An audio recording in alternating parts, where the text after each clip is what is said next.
Usually I try not to get involved in zombies community stuff because I'm a loner and have no friends, but yesterday I got recommended a video from someone named Apothos. In his video, he took on a challenge that Chrrism also attempted on Black Ops 2. And pretty much right away as soon as I watched it, I knew that this video needed to happen, but what I didn't realize at the time was just how frustrated and competitive I would become about this challenge. I also didn't watch either of their attempts past the first minute of it so that I don't have an advantage. So what actually is the challenge here? Well, I'm glad you asked because it is playing on the survival map Farm, but some of the game settings have been changed to make it a lot harder. There is no magic, which means no perks, no mystery box, no power-ups, no pack-a-punch, and no grenades. Taking 2 hits means your game is over and I'm not using permanent Juggernog for extra health. But for some even more suffering, this challenge is also headshots only, so that any type of damage not done to the head does not register. Hellhound rounds are enabled though, so that's a little bit nice. And our goal here is to survive as long as possible, and in Chrrism's game, he was only able to reach round 9, so that's a good place to set our bar. As you guys have probably seen in this footage so far, I'm using a trick where standing next to this wall of the barn makes zombies only spawn in certain areas and speeds up the opening few rounds a little bit. There's also only 2 wall weapons available in the entire map to use, so I'm utilizing the M1911 and Olympia just long enough for me to be able to buy the Giga Chad MP5. You really need that MP5 as quick as possible because the Olympia is weird, and even on round 2 sometimes all of the pellets won't register as headshots, so it takes an entire magazine just to kill a single zombie. But you do also need it because even knifing zombies doesn't actually count a wide majority of the time. Sometimes it does if they're damaged a little bit, but not all the time. Which pretty much means that the Olympia is a little bit of a requirement early on in the game. Luckily though, the MP5 is more powerful and has a lot of ammo to use. Then around now is when our first Hellhound round occurs, and because it's so early on in the game, it only takes 1 or 2 headshots on them for them to die. Just as with everything else in this challenge, it's about staying as far away as possible, so standing back near the farm entrance is where I felt most comfortable. But now that we're starting to get to the rounds where I actually need to train, I would begin the round next to the barn, and once I was overwhelmed would simply just back up and run them into a nice neat circle that we can just mow down. Round 9 in my first game was also a Hellhound round, so yay, we already beat Chrrism's best round. Sorry there, Mr. Chrrism, better luck next time, gamer. Now it's time to beat Apothos, and that one proved to be just a little bit more difficult. He actually reached round 20, and I'm not sure how long he grinded this for, but he said it was a lot. This is where I also realized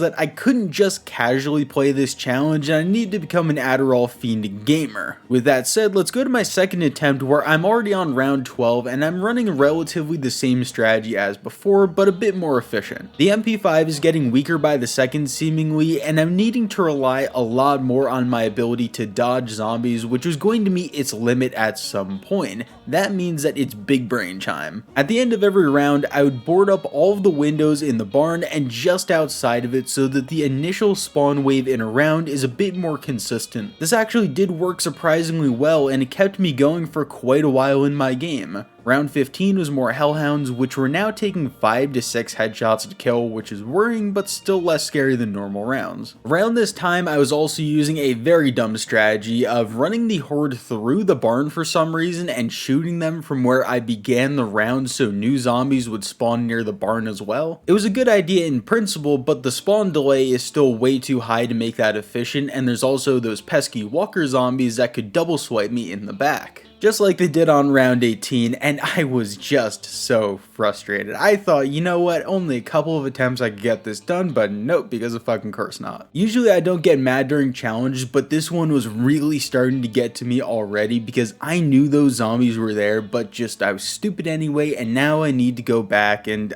I knew getting back there wasn't going to be easy. And just like I thought, the next 2 hours was me constantly getting to round 14, 15, 16, and then dying to something just so stupid, or me momentarily losing my concentration, which ended the entire game. But if nothing else in this entire world, I have nothing better to do with my time, so I kept grinding like the dumbass I am, and eventually it paid off for me. So as normal, use the Olympia and M1911 for the first few rounds before getting the lovely field tested looking MP5. Then there was quite a late Hellhound round with it not showing up until round 6 actually, but I wasn't complaining because that means I have the possibility of round 19, 20, or or 21 also being Hellhounds. I also made a tweak to my strategy this game where instead of going and doing all of the boards on the windows in the barn, I would only put up 4 of them because it made the waves faster and more consistent to handle instead of slightly staggered spawns. Honestly, looking back at this footage, I got way into this challenge and I tried way too hard, but that's probably a good thing because with most of the challenges I do on this channel, I'm basically competing against myself for an arbitrary round goal of like round 50 or something. This time around though, I had other people to compete with and that added a layer of motivation to it, which is just really different but fun for me when I'm not slamming my desk out of frustration. And in case you haven't caught on, that's all this video really is it's fun and there's no bragging other than the fact that I totally beat Apothos and Chrrism. Seriously, those guys just suck. I'm kidding, seriously. Anyway, so the next Hellhounds were on round 10, and even though at this point I'm probably sitting 3 inches away from my monitor with sweaty ass hands, I felt kind of relaxed because all the games before this got to about this point before fucking it up somehow. And you kinda get numb to it after a while, but because of those fuck ups, I also changed my hoarding strategy where instead of taking them through the barn, I would just run around the center truck before killing a few zombies at a time. It just felt a lot more comfortable to me and there wasn't much of a risk of going down when only 5 to 6 zombies were spawning as opposed to an entire horde. There was another Hellhound round on 14 and now we're into the stage of the game where it starts to get spicy. Up until now there are only sprinter zombies, but now the game begins to mix in walkers, which are arguably more dangerous to me. They windmill damage much more often and many times end up blocking your path when running around with a horde.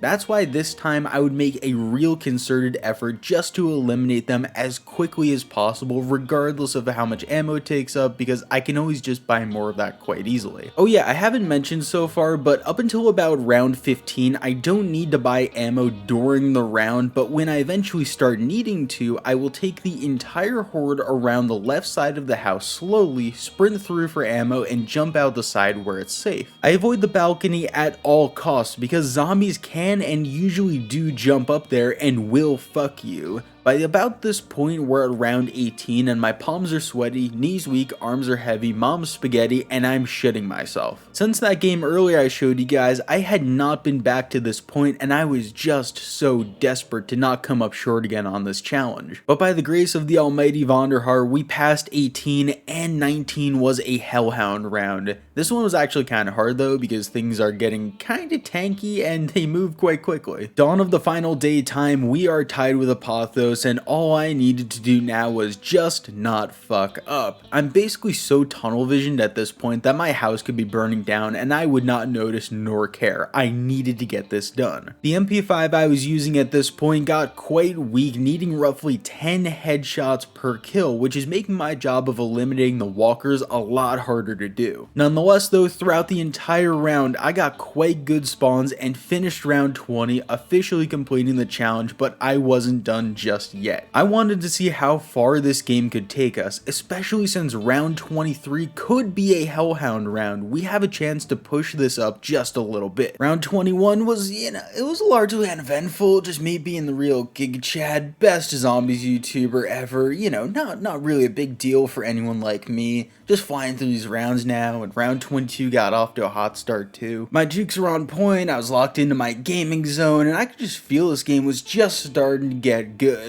I've got a lot left in the tank. This challenge is real easy, guys. I died. Seriously? Well, that's not in the fucking script, but if you do want to see me breaking all of my best rounds on 5 different Black Ops 2 maps, then click the video on screen right now. I thought it was pretty good.